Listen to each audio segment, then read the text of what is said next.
Well, the NBA returned to action last night in full force following a one-day hiatus to observe the NCAA Men's National Championship game. And there was a full slate of games, 14 to be exact, with 28 teams in action. It was a big night for the Western Conference, and the cream is starting to rise to the top in the various battles taking shape at both the top and bottom of the conference.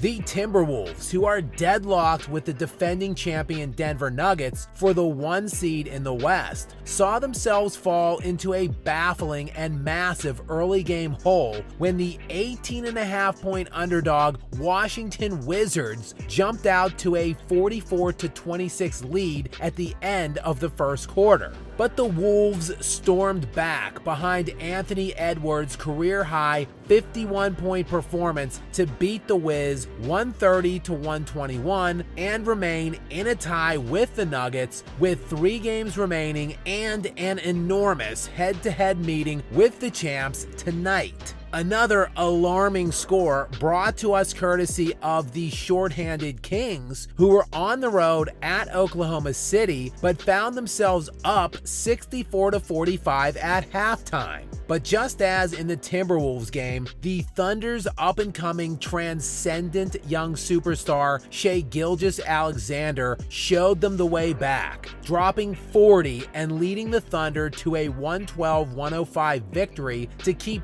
their hopes alive for the 1 seed in the West. The loss, a critical blow to the Kings, who currently find themselves in the play-in bracket and are trying to avoid slipping out of the all-important 8th seed at the other end of the playoff spectrum in the West. But the Kings, following the defeat to the Thunder, now sit a tenuous 1 game up on the Lakers and Warriors, who are tied in the 9 spot.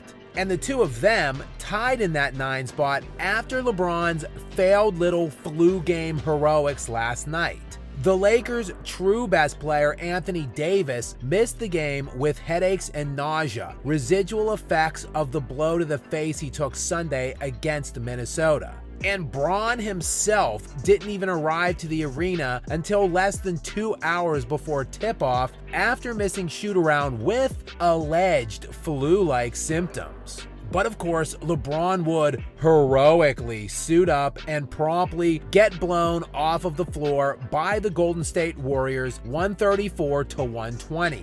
The loss puts the Lakers in jeopardy now of dropping all the way to the 10 seed and having to win 2 elimination games on the road just to make it into the full playoff field.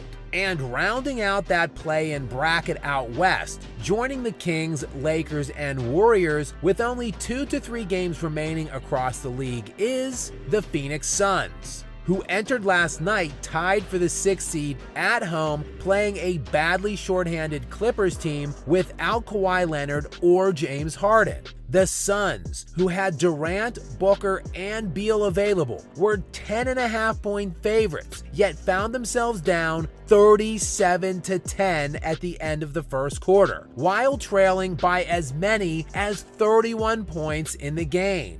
An absolutely pathetic performance across the board for everyone unfortunate enough to don a Suns jersey last night. And the Suns have been all in since acquiring Bradley Beal in the offseason, and while he has been injured much of the year, playing in only 50 of the Suns' 79 games, Durant and Booker have been there. A pairing of 2 of the absolute best, most skilled scorers the planet has to offer. Good enough for the 7 seed currently, and the abysmal joke of a performance last night, which puts them in danger of plummeting all the way, potentially, to that 10 spot. As while yes, they are 2 games up in the loss column on both the Lakers and Warriors, the Suns' 3 remaining games are at the Clippers, at Sacramento, and at Minnesota.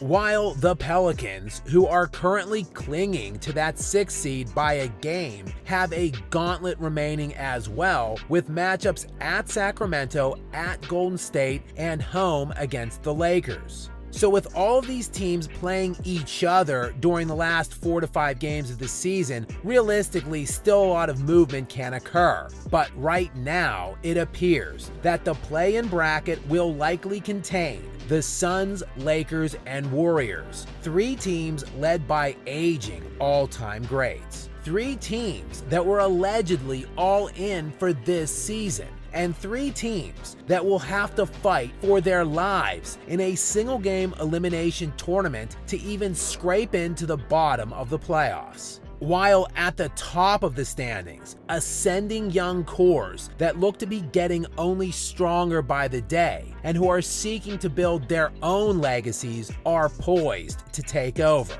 In life and sports, all things must inevitably come to an end.